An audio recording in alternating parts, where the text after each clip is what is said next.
Hello and welcome to Food.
ફક્ત 5 જ મિનિટમાં આ પરાઠું તૈયાર થઈ જાય છે. અત્યારે તો મેં ફક્ત ચીઝ જ લીધી છે, પણ ચીઝ સાથે તમે પનીર પણ લઈ શકો છો જો તમારા ઘરમાં અવેલેબલ હોય તો ચીઝ અને પનીર એ બંનેનું કોમ્બિનેશન પણ કરી શકો છો. એની સાથે થોડા એવા પ્રમાણમાં વેજીટેબલ પણ તમે ઉમેરી શકો છો, એટલે કે બારીક ચોપ કરેલા કેપ્સિકમ છે, કલર્ડ કેપ્સિકમ છે, એની સાથે ઝીણી સુધારેલી કોબી છે. જો તમે ઓનિયન ખાતા હો તો થોડી ઓનિયન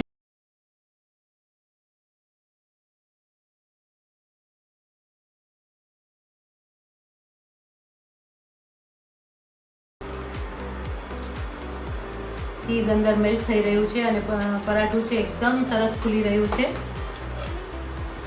જો કેટલું સરસ પરાઠું છે, એકદમ સરસ રીતે ફૂલી રહ્યું છે. પરાઠું સરસ શેકાઈ ગયું છે. હવે એને આપણે પ્લેટમાં લઈ લઈશું. અને આ જ રીતે બધા પરાઠા તૈયાર કરી લઈશું. આ પરાઠાને આપણે કટ કરી લેવાનો છે અને પછી આપણે એને સર્વ કરી લઈશું.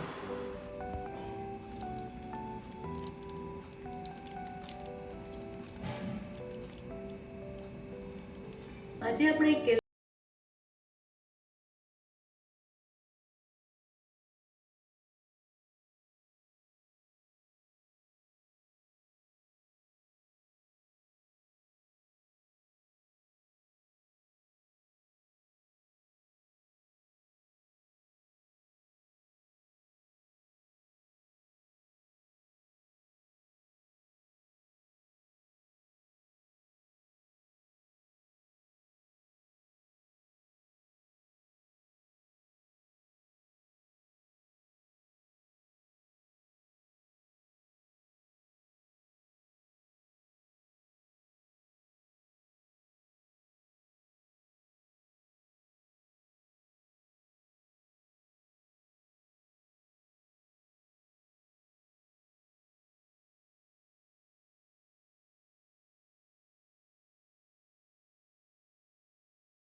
રહ્યા છીએ અને એ પણ મમરામાંથી બનાવી રહ્યા છીએ. તો સૌથી પહેલા મમરાને પલાળી લેવાના છે અને એને લગભગ 5 થી 7 મિનિટ રહેવા દેવાના છે. આપણે પાણી ઉમેરી દઈશું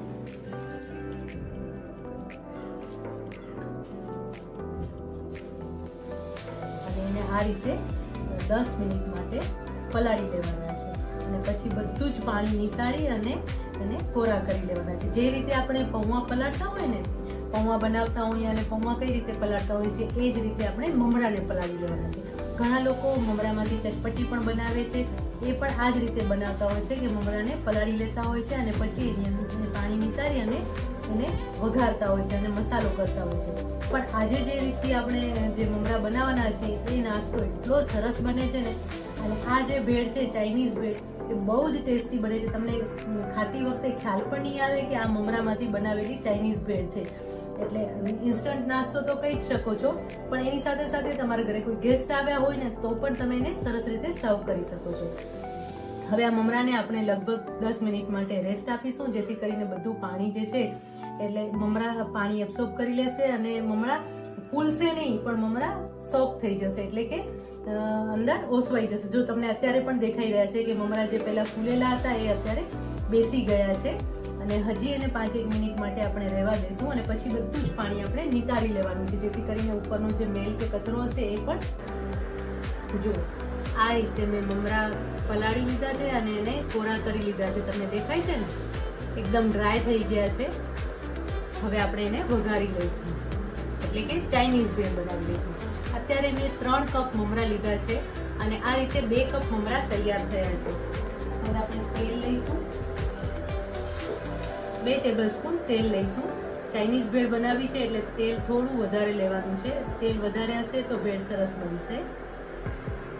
આમ તો આપણે ચાઇનીઝ ભેળ જ્યારે પણ બનાવતા હોઈએ ત્યારે બહુ લાંબી પ્રોસેસ કરવી પડે છે અને બહુ બધી મહેનત કરવી પડે છે, ત્યારે આપણે ચાઇનીઝ ભેળ ખાવા મળે છે. પણ અત્યારે જે ચાઇનીઝ ભેળ આપણે બનાવી રહ્યા છીએ એ ઇન્સ્ટન્ટ તમે 5 જ મિનિટમાં તૈયાર કરી શકશો.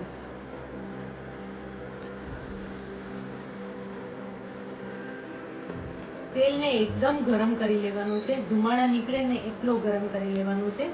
જ્યારે પણ ચાઇનીઝ વાનગી બનાવતા હોય ને ત્યારે આ વાતનું ધ્યાન રાખવાનું છે કે જે તમે તેલ ઉમેરો ને એ તેલ એકદમ ગરમ કરી લેવાનું ને પછી એની અંદર તમે જો ઇન્ગ્રેડિયન્ટ્સ ઉમેરશો ને તો એની ફ્લેવર એટલી સરસ બેસશે અને ચાઇનીઝ જે છે એ તમારો રેસ્ટોરન્ટ સ્ટાઇલ ચાઇનીઝ વાનગી તૈયાર થશે. એટલે હંમેશા આ વાતનું ખાસ ધ્યાન રાખવાનું છે. અને જ્યારે ખાસ કરીને જૈન તમે ચાઇનીઝ વાનગી બનાવી રહ્યા છો ત્યારે ઘણાને એવું થાય કે ચાઇનીઝ વાનગી જૈન બનાવી રહ્યા છીએ તો એનો સ્વાદ જરાય સરસ નહીં આવે, કારણ કે આપણે એની અંદર ઓનિયન કે ગાર્લિક નથી ઉમેરતા હોતા. પણ જે એક ઇન્ગ્રેડિયન્ટ્સ આપણે અત્યારે ઉમેરવાના છે એ ઉમેર્યા પછી અને આ રીતે તેલ એકદમ ગરમ થાય પછી એ જો ઇન્ગ્રેડિયન્ટ્સ તમે એની અંદર ઉમેરશો તો એના કારણે એની ફ્લેવર એકદમ સરસ બનશે અને તમને એવું ખ્યાલ પણ નહીં આવે કે આ વાનગી જૈન વાનગી છે.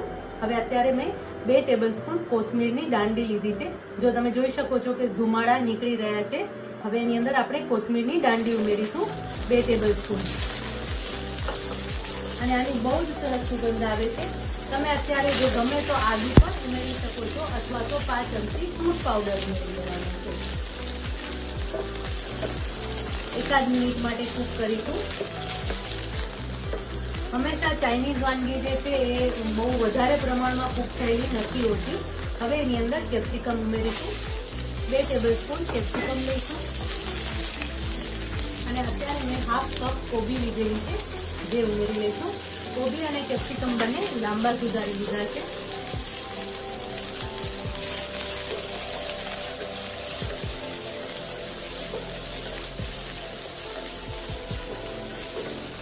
મિનિટ માટે જ એને સાતરવાના છે, જેથી કરીને એની ક્રિસ્પીનેસ એઝ ઇટ ઇઝ જ રહે.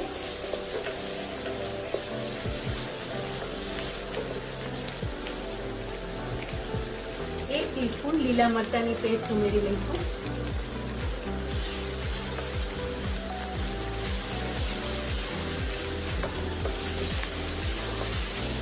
અને આ બધી જ પ્રોસેસ જે છે એ ફાસ્ટ ફ્લેમ પર કરવાની છે. ફાસ્ટ ફ્લેમ પર જ કૂક કરવાનું છે, જેથી કરીને વાનગી એકદમ સરસ ટેસ્ટી તૈયાર થાય. હવે 1/2 ટીસ્પૂન મરી પાવડર ઉમેરીશું.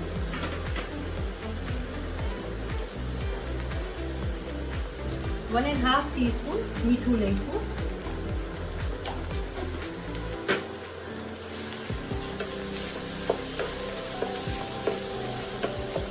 ટેબલસ્પૂન ટમેટો સોસ ઉમેરીશું, કેચઅપ ઉમેરવાનું છે.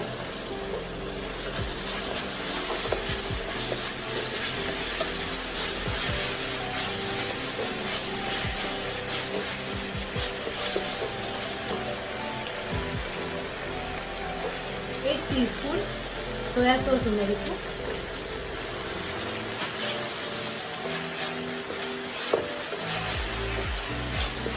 હવે આની અંદર તમે ચીલી સોસ પણ ઉમેરી શકો છો, અને જો ચીલી સોસ અવેલેબલ ના હોય તો તમે ચીલી પેસ્ટ ઉમેરી શકો છો, અથવા તો આ લાલ મરચું પાવડર છે એને પાણીમાં પલાળી લેવાનો છે. અત્યારે મેં લાલ મરચું પાવડર પાણીમાં પલાળી લીધો છે અને એ હું ઉમેરી લઈશ છું. 2 ટીસ્પૂન લાલ મરચું પાવડર છે જેને મેં પાણીમાં પલાળી લીધો છે. બહુ જ સરસ સુગંધ આવી રહી છે.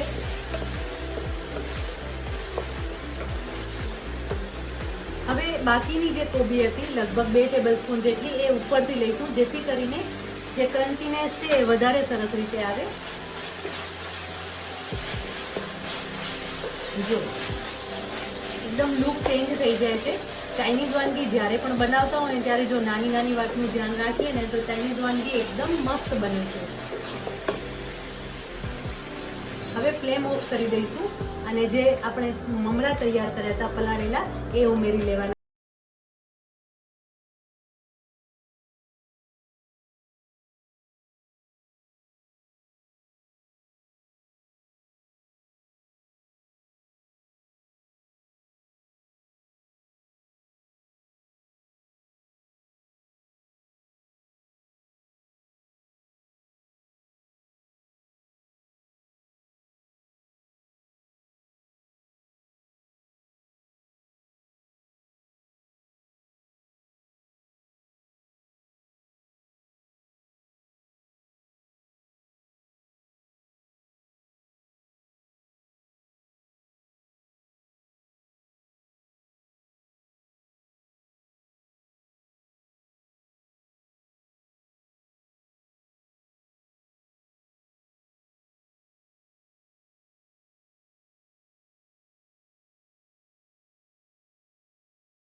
અત્યારે શાક બધા બહુ જ સરસ આવતા હોય છે અને અત્યારે આવી વાનગી ખાવાની મજા પણ બહુ જ આવતી હોય છે.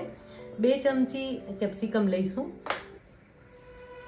હવે એની અંદર થોડું મીઠું ઉમેરી લઈશું.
એ જો તમને અંદર એડ કરવો હોય તો અંદર પણ એડ કરી શકો છો અને ઉપરથી સ્પ્રેડ કરવું હોય તો ઉપરથી પણ સ્પ્રેડ કરી શકો.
તૈયાર થાય છે. હવે આને છે ને આપણે થોડી વાર ઢાંકીને રાખી દઈશું. આ ઉત્તપમને 1 થી 2 મિનિટ માટે આવી રીતે કાચની ઢાંકણ ઢાંકી લેવાનું છે, જેથી કરીને બંને બાજુ ઉત્તપમ છે સરસ રીતે સિજાઈ જશે. ચેક કરી લઈએ. જો ઉત્તપમ સરસ સિજાઈ ગયું છે. હવે એના ઉપર આપણે આ જે મસાલા પેસ્ટ તૈયાર કરી હતી એ પાથરી દઈશું. આની સાથે તમે ચીઝ પણ થોડી પાથરી શકો છો તો પણ બહુ જ સરસ લાગશે. ચીઝ થોડી છાંટશો તો પણ બહુ જ સરસ લાગશે. થોડા પ્રમાણમાં આવી રીતે મસાલા પેસ્ટ છાંટીને આપણે પાથરી દીધી છે અને ઉપરથી થોડી કોથમીર પણ છાંટી લઈશું. હવે ઉત્તપમને પલટાવી લઈશું. બીજી સાઈડથી પણ ઉત્તપમ કેટલો સરસ તૈયાર થઈ ગયો છે. ઉત્તપમને ઘી અથવા તેલથી આપણે શેકી લેવાનું છે. જો તમે હેલ્ધી કરવા માંગતા હો એટલે હેલ્ધી એટલે કે તમે જીરો ઓઇલ કરવા માંગતા હો તો આ રીતે પહેલાં તવીને ગ્રીસ કરી લેવાની છે અને પછી ક્લીન કરીને ઉત્તપમ બનાવશો ને તો પણ કાંઈ પણ કર્યા વગર પણ ઉત્તપમ ઉછલી જશે. આપણે અત્યારે તો ઘી કે તેલ યુઝ નહોતું કર્યું છતાં પણ સરસ રીતે એને આપણે પલટાવી શક્યા હતા. મને કોઈ પણ સાઉથ ઇન્ડિયન વાનગી છે ને એ ઘીમાં બહુ જ ભાવતી હોય છે, સરસ લાગતી હોય છે. એટલે હું જ્યારે પણ ઇડલી કે ઢોસા કે ઉત્તપમ બનાવું ને ત્યારે એને ઘીમાં શેકતી આવું છું. તમે તેલ, બટર અથવા ઘી કંઈ પણ લઈ શકો છો. સરસ રીતે એને શેકી લેવાનું છે. આ ઉત્તપમ પણ એવો નાસ્તો છે કે જે તમે બાળકોને બ્રેકફાસ્ટમાં આપી શકો છો, એને સ્કૂલમાં પણ આપી શકો છો. અને આને તમે ઉપરથી ચીઝ લગાવી અને પછી ફોલ્ડ કરી અને કટ કરીને સેન્ડવિચ જેવું બનાવીને આપશો તો પણ સરસ લાગશે. તમે જોઈ શકો છો કે મસ્ત મજાનો ઉત્તપમ તૈયાર થઈ ગયા છે અને આ ઉત્તપમને હવે ગરમા ગરમ આપણે સર્વ કરી લઈએ.